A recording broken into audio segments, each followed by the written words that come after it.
দিবসের বরকত ফজিলতকে পাশ কেটে শুধু সোহাদায়ে কারবালাকে নিয়ে ব্যস্ত থাকে। আমরা এই অর্থে সৌভাগ্যবান যে আমরা সালফে সালেহিনের অনুসারী যারা, আমরা এই দিবসের ফজিলতকেও পালন করি, মানি, পাশাপাশি সোহাদায়ে কারবালাকে আমরা স্মরণ করি। আলহামদুলিল্লাহ। আর এই দিনটি আল্লাহ রাব্বুল ইজ্জতের কাছে একটি গুরুত্বপূর্ণ দিন, পছন্দিদা দিন। এই জন্য আল্লাহ পাক এই দিনকে ঐতিহাসিক করে রেখেছেন। আদম আলাইহিস সালাম থেকে নিয়ে অপরাপর নবী রাসূলদের ঘটনাবলী এই দিনের সাথে সম্পৃক্ত রয়েছে। অর্থাৎ আদম আলাইহিস সালামের দোয়া কবুল হওয়া, নূহ আলাইহিস সালামকে নূহ মুক্তি লাভ করা এবং তার সাথীদেরকে নিয়ে, ইব্রাহিম আলাইহিস সালাম নমরুদের অগ্নিকুণ্ড থেকে নিষ্কৃতি লাভ করা, ইউনূস আলাইহিস সালাম মাছের পেট থেকে বের হওয়া, এবং এই দিন তৌরাত নাজিল হওয়ারও বর্ণনা রয়েছে। এই সমস্ত ঘটনাবলীর কারণে এই দিবসটি আল্লাহর কাছে পছন্দিদা দিবস, এতে কোনো সন্দেহ নাই।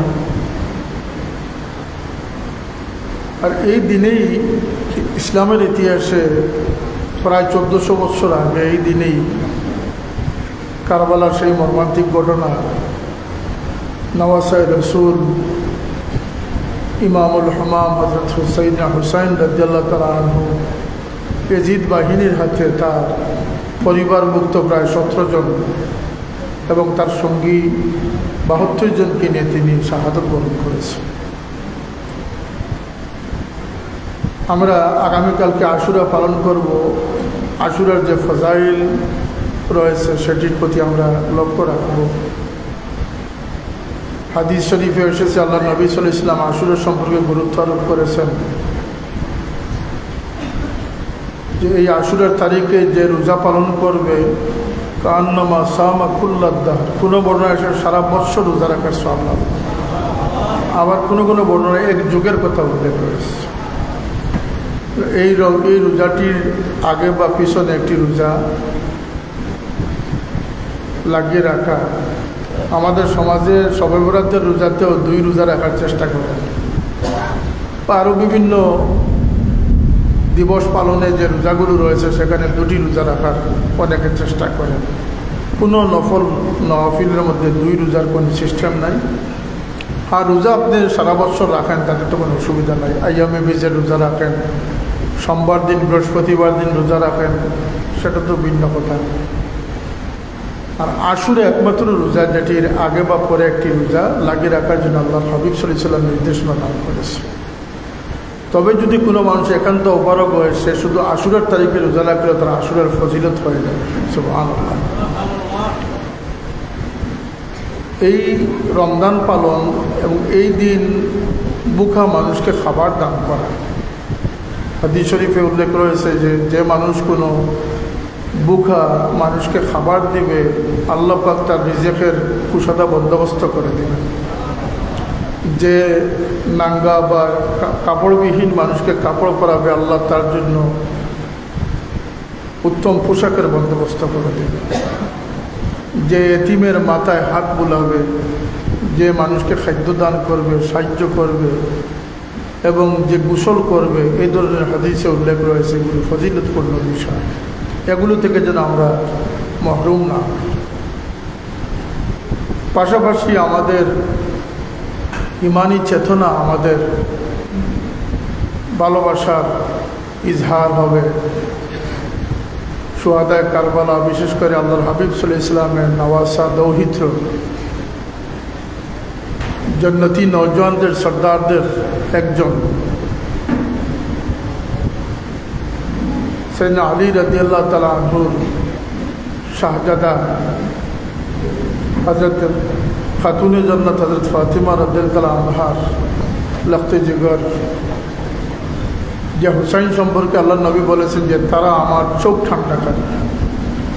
হাসান হুসেন হচ্ছেন আল্লাহর হাবিব সাল্লাল্লাহু আলাইহি ওয়াসাল্লামের চোখ ঠান্ডা করে। হাদিসে রয়েছে আল্লাহ নবী সাল্লাল্লাহু আলাইহি ওয়াসাল্লাম বলেছেন যে হুসাইন আমার থেকে, আমি হুসাইন থেকে। হুসাইনুল মিন্নি ওয়া আনা মিন হুসাইন। আল্লাহ যে হুসাইনকে ভালোবাসবে তুমি তাকে ভালোবাসো। আমাদের দায়িত্ব হচ্ছে আমরা হুসাইন রাদিয়াল্লাহু তাআলা আনহুর শাহাদতে ব্যতীত হওয়া এবং তার মহব্বতের অন্তর্ভুক্ত হয়ে থাকে। প্রকৃত অর্থে হুসাইন রাদিয়াল্লাহু তাআলা আনহু যদি বাহ্যিকভাবে তিনি রাজনৈতিকভাবে মোকাবিলার বা শিকার হয়ে তিনি শাহাদত বরণ করেছেন, প্রকৃত অর্থে আল্লাহর হাবিব সাল্লাল্লাহু আলাইহি ওয়াসাল্লামের এই নওয়াসা ইমাম হুসাইন রাদিয়াল্লাহু তাআলা আনহু আল্লাহর বিধানের পক্ষে, আল্লাহর হাবিব সাল্লাল্লাহু আলাইহি ওয়াসাল্লামের ইত্তেবার পক্ষে সত্য এবং বাতিলের পার্থক্যকারী হিসাবে শাহাদত বরণ করেছেন। এবং তার এই শাহাদত, তার সঙ্গী সাথীদের এই শোচনীয় পরাজয়, বাহ্যিকভাবে পরাজয় হলেও এটি ইসলামকে চিরদিনের জন্য বিজয়ী করে রেখেছে। সত্যের পক্ষে পরাজয় নয়, সত্যের পক্ষে পরাজয়টা একটা বিজয়ে পরিণত হয়। ইমাম হুসাইন রাদিয়াল্লাহু তাআলা আনহু কারবালা প্রান্তরে সেই প্রকৃষ্ট প্রমাণ তিনি পেশ করেছেন। আমরা যারা আজকে তাদেরকে 1400 বছর পরে স্মরণ করি, আমি ধন্যবাদ জানাই আজকে এই ওয়েলফেয়ার ট্রাস্টের পক্ষ থেকে আজকের এই মহফিল কায়েম করা হয়েছে। যারা শ্রম দিয়েছেন, সহযোগিতা করেছেন, আল্লাহ পাকের দরবারে সব কিছু কবুল হয়। আহলে বয়তের প্রকৃত মহব্বত আল্লাহ পাক যেন আমাদেরকে নসিব করেন। দুনিয়াতেও তাদের মহব্বতে আমাদেরকে রাখেন, হাসরেও তাদের সঙ্গী আল্লাহ পাক আমাদেরকে বানান। এটা আমাদের জন্য, আমাদের ইমানের জন্য একটি মেয়ার, একটি মানদণ্ড। হুসাইন রাদিয়াল্লাহু তাআলা এই পরিণাম না হলেও কিন্তু তিনি জান্নাতি নওজওয়ানদের সর্দার ছিলেন। ইমাম হাসান এবং হুসাইন এই ভাতৃদ্বয়ের ফজিলত এত বেশি যে তারা যখন মাতৃদুগ্ধ পানরত ছিলেন তখন জিবরিল আমিন এসে পুষ্পবৃত্তি দিয়েছেন, ইয়া রাসূলুল্লাহ, এই দুই শিশুকে আল্লাহ পাক জান্নাতি নওজওয়ানদের সর্দার হিসাবে কবুল করে দিয়েছে। এবং তারিখে উল্লেখ রয়েছে যে এই দুই হস্তি যাদের নাম আল্লাহর পক্ষ থেকে দেয়া হয়েছে, এবং হাসান হুসাইন ইতিপূর্বে পৃথিবীতে কারো নাম ছিল না। আলী রাদিয়াল্লাহু আনহুকে হুজুরে পাক সাল্লাল্লাহু আলাইহি ওয়াসাল্লাম জিজ্ঞেস করলেন যে আলী, তোমার বেটার কি নাম রেখেছো হাসানের ক্ষেত্রে? তিনি বললেন যে জংবাজ, উর্দুতে বলে জংবাজ, হার্ব। আল্লাহ নবী বললেন যে না, তার নাম তুমি রাখো হাসান। বছরান্তে যখন হুসাইনের জন্ম হলো তখন তিনি আবার সেই নাম উচ্চারণ করলেন। আল্লাহ নবী বললেন না, তার নাম রাখো হুসাইন। এ আলী, এ নাম আল্লাহ থেকে আমি এই দুই নাম লাভ করেছি। সুতরাং এই আখলাকে হাসানার আল্লাহ নবী সাল্লাল্লাহু আলাইহি ওয়াসাল্লামের চরিত্রের মূর্ত প্রতীক ছিলেন ইমামুল হামামাইন হাসানুল হুসাইন সৈয়দা শাবাব আহলিল জান্নাহ। আল্লাহ নবী সাল্লাল্লাহু আলাইহি ওয়াসাল্লামের বাহ্যিক আকৃতির সাদৃশ্য ছিল তাদের মধ্যে। ইমাম হাসানের কোমর থেকে উপরিভাগ ছিল আল্লাহ নবীর সাদৃশ্য, আর নিচ ছিল হযরত আলীর সাদৃশ্য। হুসাইনের উপরিভাগ ছিল আলীর সাদৃশ্য, নিচ ছিল আল্লাহ নবীর সাদৃশ্য। সুবহানাল্লাহ। এই পরিণাম কেন হলো? এই পরিণামের জন্য উপযুক্ত লোকই হচ্ছেন, উপযুক্ত হস্তি হচ্ছেন ইমাম হুসাইন রাদিয়াল্লাহু তাআলা। আল্লাহ মানুষের উপরে পরীক্ষা দেন, ওয়ালানাবলুওয়ান্নাকুম বিশাইইম মিনাল খাউফ ওয়াল জু'। ক্ষুধা দরিদ্রতাও একটা পরীক্ষা, ভয়ভীতি একটা পরীক্ষা। ওয়া নাকসিম মিনাল আমওয়ালি ওয়াল আনফুসি ওয়াস সামারাত। মানুষের জানমালের ক্ষতি সাধিত হয়, ফসল হানি ঘটে। আল্লাহ বলেন এগুলো তোমাদেরকে আমি পরীক্ষা নিচ্ছি। সুবহানাল্লাহ। পরীক্ষা উত্তীর্ণ হওয়া, এই জন্য আল্লাহ নবী সাল্লাল্লাহু আলাইহি ওয়াসাল্লাম বলেছেন যে ইমানের দিক থেকে যে যত বেশি অগ্রসর তার পরীক্ষা তত কঠিন পরীক্ষা হয়ে থাকে। আপনারা দেখেন হযরত ইব্রাহিম আলাইহিস সালাম নমরুদের অগ্নিকুণ্ডে ছিলেন। জিবরিল আমিন এসে তাকে সহযোগিতার আশ্বাস দিয়েছিলেন। আল্লাহ নবী বলেছিলেন যে না, আমার জন্য আল্লাহই যথেষ্ট। সুবহানাল্লাহ। ওয়াকাফা বিল্লাহি ওয়ালিয়াম ওয়াকাফা বিল্লাহি নাসীরা। এই পরীক্ষাগুলো স্থান কাল পাত্র ভেদে আসে। যে মানুষ যে পরীক্ষায় উত্তীর্ণ হওয়া সম্ভব তার জন্য আল্লাহ সেই ধরনেরই গুরুত্বপূর্ণ পরীক্ষা রাখে। উম্মতের এক ব্যক্তির এমন পরীক্ষার প্রয়োজন ছিল, পৃথিবীর সমস্ত মানুষ নির্যাতিত হয়। আজকে আমাদের সিরিয়ার মুসলমানরা, কাশ্মীরের মুসলমানরা, বিশেষ করে ফিলিস্তিনের মুসলমান আজকে নির্যাতিত। যাদের নির্যাতনের চিত্র, ভিডিও ফুটেজ দেখলে ইমানদার মানুষ চোখের পানি ধরে রাখতে পারে। কিন্তু সমস্ত পৃথিবীর জুলুম একত্রিত হলে, সমস্ত মজলুমিয়াতকে একত্রিত করলে যে অসহায়ত্ব হবে তার চেয়ে বেশি অসহায়ত্ব ইমাম হুসাইন রাদিয়াল্লাহু আনহু ছিল। দুগ্ধপোষ্য শিশুকে তিনি রক্ষা করতে পারেন এবং তারই কুলে তার 2 বছরের শিশু আব্দুল্লাহ রাদিয়াল্লাহু তাআলা আনহু। বাবার কুলে শুধু সন্তানের লাশ নয়, কত বিক্ষত দেহ, তীরবিদ্ধ দেহ, রক্তাক্ত দেহ উপরে তুলে তিনি ফরিয়াদ করেছেন, আল্লাহ পরীক্ষা নিচ্ছ, তোমার ভালো লাগতেছে, জেনে রাখো তোমার এই বান্দা তোমার পরীক্ষায় সন্তুষ্ট রয়েছে। সুবহানাল্লাহ। আমি জানি মওলা আমার পরীক্ষা নিচ্ছ, কিন্তু আমি তোমার উপরে সন্তুষ্টি, আমি তোমার উপরে সন্তুষ্ট রয়েছি। এই যে তকদিরের ফয়সালার উপরে সন্তুষ্ট থাকা, ইমাম জাহাবি রহমতুল্লাহ আলাইহি বাদশার কয়েদখানায় যখন ইমাম জৈনুল আবদিন রাদিয়াল্লাহু আনহুকে বেড়ি পরিহিত, জিঞ্জির পরিহিত অবস্থায় দেখলেন, তিনি জর্জর করে কেঁদে দিলেন। ইমাম জৈনুল আবেদিন আলী বিন হুসাইন জিজ্ঞেস করলেন যে আপনি কাঁদছেন কেন? আল্লাহর নবীর বংশের ওয়ারিস, ইমামে আহলে বাইত, ইমাম সুফিয়া, আপনার শরীরে এভাবে জিঞ্জির পরিহিত, সেটা আমি কীভাবে বরদাস্ত করব? কিতাবে উল্লেখ রয়েছে যে তিনি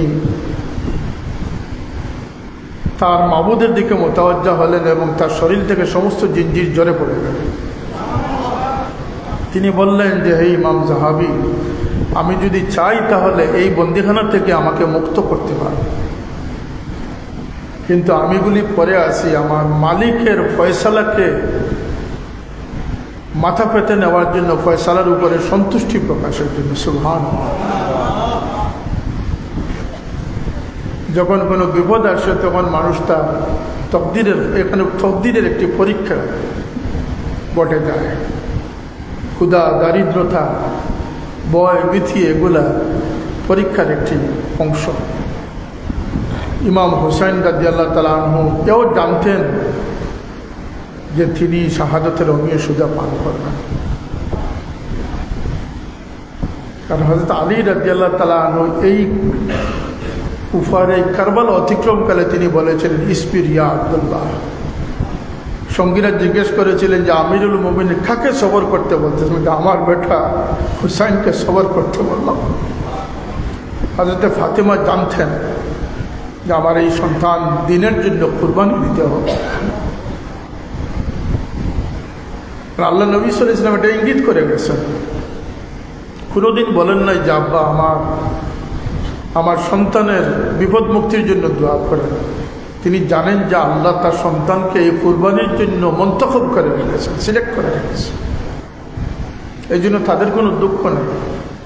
আজকে যারা ইমাম হুসাইনের জন্য দুঃখ করে মাতম করতেছেন, এটা নাজায়েজ। শরীর থেকে রক্ত বের করতেছেন, এটা অনর্থক কাজ। তাদের প্রকৃত মহব্বত এক হচ্ছে সওয়াবের সানি। আজকে এখানে কিছু খতম হয়েছে, সিন্নি হবে, আলোচনা হবে, মিলাদ হবে। আমি তো সম্ভব হলে 2টি রোজা রাখলে, একটি রোজা রাখি শুহাদায়ে কারবালার সওয়াবে সানির জন্য, আমি একটি রোজা রাখি। কারণ এই মহব্বত এমন এক নির্বেজাল, এমন একটি নির্ভুল পথ, এই মহব্বতের ফেজা কিয়ামত পর্যন্ত, কিয়ামত অবধি আল্লাহ পাক কায়েম রাখবেন। আল্লাহর নবী বলতেছেন যে এই মহব্বতের কারণে কিয়ামতে এই সমস্ত এই দুইজনকে আল্লাহ পাক একত্রিত করে দেবে। আমাদের সবচেয়ে বড় দোয়া হওয়া উচিত যে আল্লাহ হাসরে তাদের সঙ্গী আমাদেরকে বাঁধবেন। কিন্তু যারা মাথম করেন, এটা অনর্থক কাজ। বরং আরেকটি কাজ হচ্ছে ইমাম হুসাইন রাদিয়াল্লাহু তাআলা তার সঙ্গীদেরকে নিয়ে যে বিপ্লবে তিনি কামিয়াব হয়েছেন। ইমাম হুসাইন কামিয়াব, বিজয় লাভ করেছেন না পরাজয় লাভ করেছেন, এটা আগে আমাদেরকে বুঝতে হবে। ইমাম হুসাইন কিয়ামত পর্যন্ত চেতনা হয়ে আছেন, উজ্জীবিত করে রেখেছেন উম্মতে মুসলিমাকে, যাতে আমাদের সামনে ছোট বড় পরীক্ষা আসবে আমরা যেন আপোষহীন থাকতে পারি। আল্লাহ নবীর উম্মতদেরকে আপোষহীন শিক্ষা দানের জন্য ইমাম হুসাইনের এই কুরবানি ছিল, এবং এই কুরবানিটা ছিল উম্মতের সর্বশ্রেষ্ঠ কুরবানি। একটি হচ্ছে সওয়াব রেসালা, অপরটি হচ্ছে যে উদ্দেশ্যে ইমাম হুসাইন রাদিয়াল্লাহু তাআলা যে আপোষহীন ভূমিকায় সফলতা লাভ করেছিলেন, সেই ভূমিকায় আমরা নিজেদেরকে আমরা সামিল রাখি। ইমাম হুসাইন যে সফলতাকে প্রতিষ্ঠিত করে গেছেন, যে আদর্শকে তিনি বিজয়ী করে প্রতিষ্ঠিত করে গেছেন, সেই আদর্শকে ধারণ করা হয়েছে ইমাম হুসাইনের সওয়াব রেসালার আরেকটি অংশ। সুতরাং পৃথিবীতে যে ইমানদার ওয়ালা তালবিসুল হাক্কা বিল বাতিলি ওয়া তাকতুমুল হাক্কা ওয়া আনতুম তা'লামুন, জেনে শুনে তোমরা সত্যকে মিথ্যা দিয়ে পরিবর্তন করো না। যেটা তোমরা জানো এই বিষয়ে তোমরা, অথচ আমাদের কিছু জ্ঞানপ্রাপীরা আছে যারা জানে যে ইয়াজিদ লানতপ্রাপ্ত, ইয়াজিদ দোষী, এবং এটাই আহলে সুন্নাতুল জামাতের 1400 বৎসরের ফয়সালা হচ্ছে। আপনারা জানেন যে মানাকিবে হুসাইন, ইমাম হুসাইনের ফজিলতের বর্ণনা হাদিসে মুবারাকায় রয়েছে। বলেন সুবহানাল্লাহ। হুসাইন কে হবেন, হুসাইনের দরজা কি হবে, এটা আল্লাহ নবীও বলেছেন। হাদিসের পৃষ্ঠায় সেটা সেই মানাকিব লিপিবদ্ধ আছে। কিন্তু কারবালার ঘটনা হাদিসে লিপিবদ্ধ নয়, এই জন্য যেটি আল্লাহ নবী সাল্লাল্লাহু আলাইহি ওয়াসাল্লাম ওফাতের 50 বছর পরে সংগঠিত হয়েছে। এই ঘটনা আমাদের জন্য ইমানের একটি মাইয়ার বা একটি মানদণ্ড হয়ে গেছে। এজন্য যে আজকে উম্মতে মুসলিমার একদল ইমাম হুসাইনকে সাপোর্ট করতেছে, একদল ইয়াজিদকে সাপোর্ট করতেছে। যদিও ইয়াজিদের পক্ষের মানুষের সংখ্যা 1001 999 জন হুসাইনের পক্ষের মানুষ, কিন্তু তাদের কূটকৌশল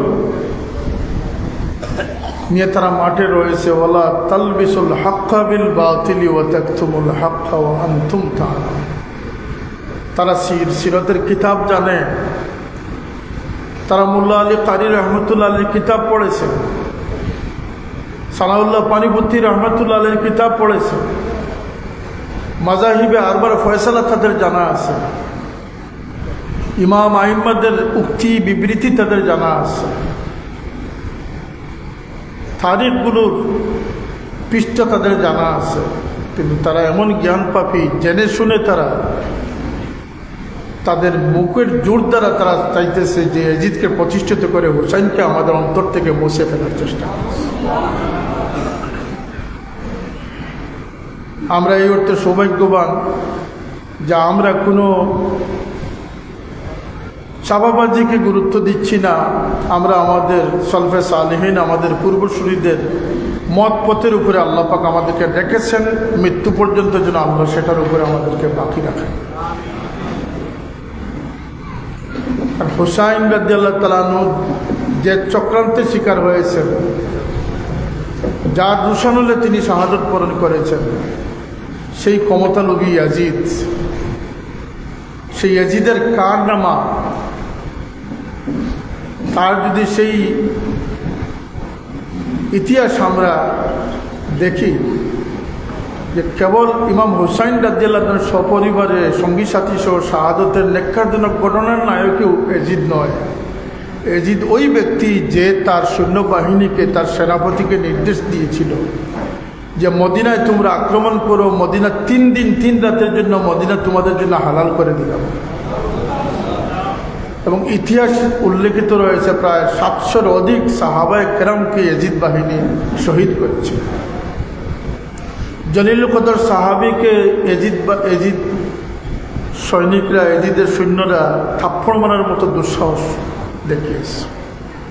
3 দিন 3 রাত রওজায়ে রসুলের নিকটবর্তী মসজিদে নববীতে আযান একামত বন্ধ ছিল। 3 দিন 3 রাত। আল্লাহ নবী মদিনায় তৈবায় হিজরত করার পর থেকে নিয়ে আজ অবধি এই এজিদ বাহিনীর তাণ্ডব ব্যতীত মদিনায় তৈবার আযান একামত আজ অবধি বন্ধ হয় না। সুতরাং এজিদ লানতের প্রাপ্ত না ধন্যবাদের প্রাপ্ত। এবং ইতিহাসে আরও কলঙ্কজনক অধ্যায় রয়েছে। প্রায় 2600 মহিলা মদিনার বাসিন্দা, যারা দুনিয়ার সব অঞ্চলের বাসিন্দার চেয়ে যাদের ফজিলত বেশি। মদিনায় তৈবার কবরস্থানের মর্যাদা আমাদের শাহী কবরস্থানের মর্যাদার মতো নয়। এই কবরের মর্যাদা ভিন্ন। এমনকি কিয়ামতের সময় আল্লাহ নবী সাল্লাল্লাহু আলাইহি ওয়াসাল্লাম বলতেছেন, আমি যখন কবর থেকে উঠব, জিবরিল আমিনকে বলবো যে হে জিবরিল, আমার উম্মতদেরকে কি বিপদের গাঁঠে রেখে এসে আমাকে জাগ্রত করলে? তিনি বলেন, ইয়া রাসূলুল্লাহ, শপথ খোদা, আপনার আগে কাউকে জাগ্রত করা হয়নি। আল্লাহ নবী বলতেছেন যে আমার ডান থেকে আবু বকরকে উঠানো হবে, বাম থেকে ওমরকে উঠানো হবে। আর আল্লাহ নবী সাল্লাল্লাহু আলাইহি ওয়াসাল্লামের এক খাদিম মুয়াজ্জিন রাসূল সাইয়েদনা বেলাল রাদিয়াল্লাহু আনহু সম্পর্কে আল্লাহ নবী বলেন যে তাকে আমার পায়ের পিছন থেকে উঠানো। বিলাল সেই সৌভাগ্যবান যিনি সিরিয়ায় মদফন হয়েছেন, আর তিনি কিয়ামতে উঠবেন আল্লাহ নবীর কদম মুবারকের পিছনে। আর পুরা জান্নাতুল বাকিটাই আল্লাহ নবী সাল্লাল্লাহু আলাইহি ওয়াসাল্লামের কদম মুবারকের পিছনে রয়েছে। এরপরে আল্লাহ নবী বলেন যে এরপরে আমার বাকি কবরস্থান থেকে সমস্ত মহিদদেরকে উঠানো হবে, তারপরে মুআল্লা থেকে উঠানো হবে, তারপরে তার মধ্যবর্তী স্থান থেকে উঠানো হবে। সুবহানাল্লাহ। সেই আহলে মদিনার একটি ফজিলত রয়েছে, হাদিসে বাব রয়েছে আহলে মদিনার ফজিলত। কিন্তু দুরাচার ইয়াজিদ বাহিনী সেই মদিনায় তৈবার পুত পবিত্র ভূমির সতী সাদী 2600 নারীকে প্রেগনেন্ট করেছিল, গর্ভবতী বানিয়েছিল, অবৈধ গর্ভবতী বানিয়েছিল। মক্কা শরীফ, মক্কাতুল মুকাররমায় আক্রমণ করেছে, হাজিদেরকে হত্যা করেছে, কাবার উপরে ডিল নিক্ষেপ করেছে, কাবার গিলাফে আগুন ধরিয়েছে। এই কারনামা থেকেই প্রমাণিত। এবং সে যে ক্ষমতার জন্য করেছিল, সে বেশি দিন ক্ষমতায় টিকে থাকতে পারে না। সে অতি অল্প সময় 3 থেকে 4 বছরের ভিতরে তার খেলাফত শেষ হয়ে গেছে। এবং তার মৃত্যুটি অত্যন্ত লজ্জাজনকভাবে তার মৃত্যু হয়েছে বলে ইতিহাসে উল্লেখ হয়েছে। আজ পর্যন্ত এজিদের কবরের কোনো নিশানও পাওয়া যায়নি। কিন্তু ইমাম হুসাইন রাদিয়াল্লাহু আনহুকে যেখানে শহীদ করা হয়েছিল, সেই কারবালায়, সেখানে তার দেহ থেকে মাথাকে আলাদা করা হয়েছিল। ছোট্ট শিশু আব্দুল্লাহর দেহ থেকেও মাথাকে বিচ্ছিন্ন করা হয়েছিল। আহলে বাইতের ইন্নামা ইউরিদুল্লাহু লিইয়ুযহিবা আনকুমুর রিজসা ওয়া আহলাল বাইতি ওয়া ইউতাহহিরাকুম তাতহীরা। কোরআনে পাকে যে আহলে বাইত সম্পর্কে আল্লাহর বাণী উল্লেখ করেছেন, তাদের পবিত্রতা সম্পর্কে আল্লাহ এক্সপেকটেশন করেছেন, সেই পবিত্র দেহগুলি থেকে মাথাকে বিচ্ছিন্ন করা হয়েছে। এবং সেই মাথাগুলোর স্থান হয়েছে নেজার কবরে। আর দেহগুলোকে এখানে মাটিতে পুঁতে রাখা হয়েছে। ইতিহাস সাক্ষ্য দিচ্ছে এই মাটিতে পুঁতা দেহগুলোকেও এজিদ অসম্মান করেছে, মাটির সাথে নিশ্চিহ্ন করার জন্য গুড়া দৌড়িয়েছে। কিন্তু আল্লাহর ফয়সালা ভিন্ন। বাহ্যিকভাবে এজিদ বাহিনী বিজয় লাভ করেছিল, কিন্তু হুসাইনকে আল্লাহ সেই নিশ্চিহ্ন কবর থেকে, হুসাইনের কবর আজকে দূর থেকে পরিলক্ষিত হচ্ছে, কিন্তু এজিদের কবরে কোনো নিশানাও পৃথিবীতে নয়। ইমাম হুসাইনের সর্ববরক চলে গিয়েছিল দামেস্কে, এজিদের সামনে নেওয়া হয়েছিল। এজিদ সেই মস্তকের সাথেও বেয়াদবি করার বর্ণনা রয়েছে, এবং এটা সাহাবীর থেকে এটার বর্ণনা রয়েছে। সে ছড়ি দিয়ে তার মুখের মধ্যে আঘাত করেছিল, এবং সেই মাথাটি গোডাউনে ফেলে দিয়েছিল। যখন ইয়াজিদের সন্তান মুয়াবিয়া ইবনে ইয়াজিদ মাত্র 40 দিন ক্ষমতায় ছিলেন, দিনদার ছিলেন, বাবার অপকর্ম তিনি মেনে নিতে পারেন নাই। তিনি বুঝেছিলেন আমি যে সিটে বসেছি সেটা আহলে বয়তের রক্তের অর্জিত। তাই তিনি সিদ্ধান্ত নিলেন যে এই মসনদে আমি বসলে আমার ইমানকে আমি সালামত রাখতে পারবো, আমি আল্লাহর নবীর উম্মত হিসাবে কিয়ামতের দিন মুখ দেখাতে পারবো না। তাই তিনি 40 দিনের মাথায় অর্ধ পৃথিবীর রাজত্ব তিনি ত্যাগ করেছিলেন। সুবহানাল্লাহ বলবেন না? নাউজুবিল্লাহ। আজকের দিনে একজন মেম্বার সাহেবকে যদি বলা হয় যে আপনার মেম্বারই বাদ দিয়ে দেন, তিনিও ছাড়বেন না। কিন্তু মুয়াবিয়া ইবনে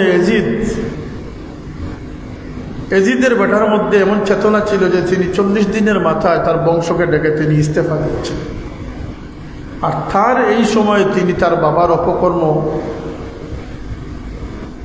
কাফারা স্বরূপ তিনি এই সর মোবারককে মসজিদে উমুমির পাশে তিনি দফন করেছিলেন। আমার সৌভাগ্য হয়েছিল আমার বাবার সাথে সেই মস্তক মোবারকের জিয়ারত করার সুযোগ হয়েছিল।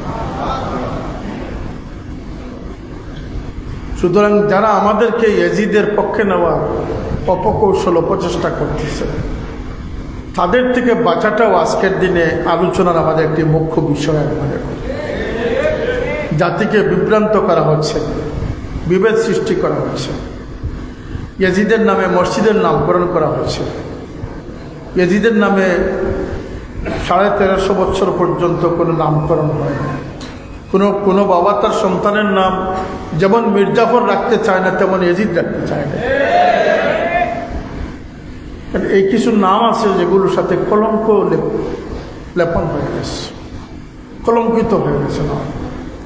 আজকের দিনে ইয়াজিদকে আমিরুল মুমিনিন আখ্যা দেওয়া হচ্ছে।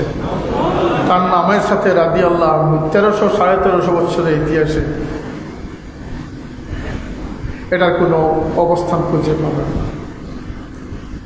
এবং তাকে সংস্কারক বলার মতো দুঃসাহস করা হচ্ছে। তাকে এমনও বলা হচ্ছে যে তাকওয়ার ক্ষেত্রে হুসাইন অগ্রসর ছিলেন, কিন্তু রাজনৈতিক প্রতিভার ক্ষেত্রে ইয়াজিদ অগ্রসর ছিলেন। তাহলে কোথায় তার মুলকিয়ত? কোথায়? 3 বছরের মাথায় তিনি নিশ্চিহ্ন হয়ে গেলেন।